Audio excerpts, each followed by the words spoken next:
Hello, Tommy. How you doing? Thank you for taking time to talk to us about driver training. You're welcome. I want to begin with a question about, as a driver trainer, what does it take to properly prepare new drivers for the job? What we need to do is we need to give them a firm foundation on basics. We got to give them every situation that we can put them in to cover the whole gamut of what they'll be doing. Again, we can't teach them everything, but that's what we do is we got to give them a good foundation, backing, time management, space awareness, safety, the whole gambit. And that's what we are striving for with each student. Mm-hmm. Tell us a little bit about the process that you go through to train drivers. What's involved? How long does it take? What do you try to teach them? Our program is 7,000 miles, and it's an intense program because we've got to put a lot of information and situations in those 7,000 miles. What we try to do, we try to get them on the East Coast for the traffic. We try to get them on the West Coast, and then we run them through the center of the United States. We give them all the situations, the truck stops, the rest areas, the docks, the customers, the shippers, traffic. And that's what we try to do. We try to put everything in that's in our heads in their heads. Mm-hmm. And again, we can't teach them everything, but like I said, if we give them a good foundation, what we strive for is that with the good foundation, the students will be able to think for themselves and take care of whatever situation they have a problem with. Mm-hmm. Can you tell us how you go about measuring their progress in the skill levels for the people that you're working with? We have a program here. It's proficient, non-proficient, still needs training. If they can complete the task satisfactorily, then that's what we're looking for. I mean, we don't have a grading system, A, B, C, D, F. We don't have that. There are certain things we look at for turns and backing and customer relations, safety, paperwork, and if they can do it unsupervised, then that's what we use to pass them on that task. Great. Are there things that would make your job easier or more effective, would you say? Yes, yeah, I do. I think if students had how can I put this? If they had a larger experience level with OTR driving when they come into the truck, that would help me out a lot, and all trainers. And at school, and I don't know, get it from school or get it from the company, whatever. But if they had a better idea of what we actually do day to day, I think that would make it a lot easier. Okay. You deal with a wide variety of people who are learning to drive, as I understand it. Can you talk about the differences that you see in the training requirements for, let's say, younger people versus older people who are coming in to learn the occupation? The younger people, pretty much, they're go-getters. They just want to get in the truck and go. Older people, they want to know why, who, what, all that. And it's each group has their own issues, and it's kind of fun to work around each one because you'll get a kid that's just gung-ho, wants to do this, and then, he gets the carpet pulled out from under him, and then the older guys, they're more, or the older drivers, I should say, are more into, they want to take their time, do it right the first time.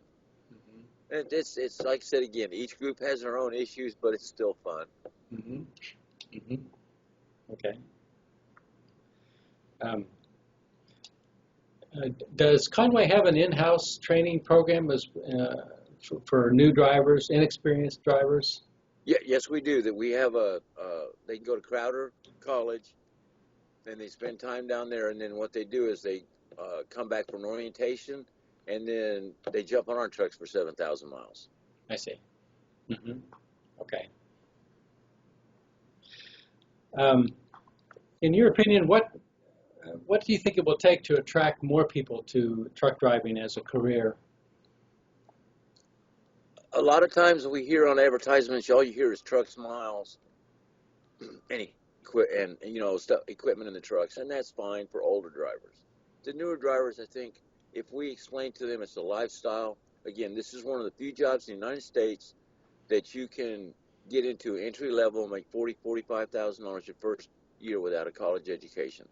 I think that needs to be more addressed than, trucks and refrigerators and, carpet or whatever the companies are doing and miles, because a new driver doesn't understand that. But I think if we taught them or explained to them it's a lifestyle, they can make good money, I think that would probably attract more drivers. Driving obviously is a mobile occupation too, and you're no doubt finding or recruiting drivers from all over the country, right? Yes, yeah, from all over. Can you talk a little about how to accommodate that fact when you're looking to train these drivers? How does it work? How do you reach them, and how do you go about getting them properly trained? Well, it's when we get, like I said, we get them from all over the United States, different languages. We get them from different countries.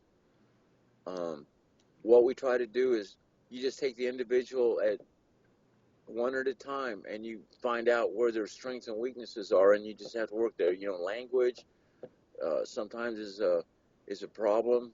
You try to work through that. Sometimes they're,